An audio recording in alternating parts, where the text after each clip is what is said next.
IPhone users అందరూ పెద్ద మురిసిపోతుంటారు వాళ్ళ దగ్గర డైనమిక్ ఐలాండ్ ఉందని. ఇప్పుడు ఆండ్రాయిడ్లో కూడా డైనమిక్ ఐలాండ్ యూజ్ చేసుకోవచ్చు. ముందుగా ప్లే స్టోర్ ఓపెన్ చేసి మెటీరియల్ క్యాప్సూల్ అనే యాప్ని డౌన్లోడ్ చేసుకోండి.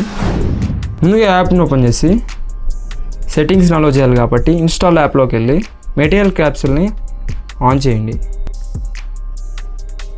ఇప్పుడు మీ కెమెరా లెంత్కి తగ్గట్టు అడ్జస్ట్ చేసుకోండి. దాన్ని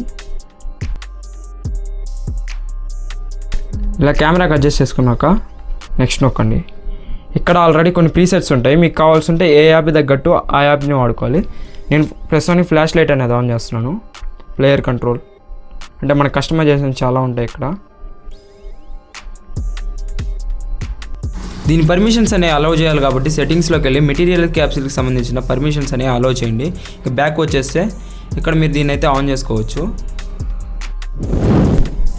మీరు ఇప్పుడు ఫ్లాష్ లైట్ కనుక వేసినట్టయితే ఇక్కడ డైనమిక్ ఐలాండ్ లా చూపిస్తుంది. దీని మీద క్లిక్ చేసి సెట్టింగ్స్ని కంట్రోల్ చేసుకోవచ్చు. ఆఫ్ చేసుకోవడం కానీ ఆన్ చేసుకోవడం కానీ ఇలాంటివి చేసుకోవచ్చు. ఒకవేళ మీరు సాంగ్ అని ప్లే చేస్తే ఇక్కడ అపియర్ అవుతుంది. దీన్ని బట్టి నెక్స్ట్ సాంగ్ మార్చుకోవచ్చు, పాస్ చేసుకోవచ్చు, ఇలాంటివి కూడా చేసుకోవచ్చు. ఇవే కాకుండా చాలా ఆప్షన్స్ అయితే ఉన్నాయి దీంట్లో. ఇవే కాకుండా ఈ యాప్లో ఇంకా చాలా ఫీచర్స్ అయితే ఉన్నాయి మామ. మీరు కూడా ఒకసారి ఇన్స్టాల్ చేసి ట్రై చేయండి.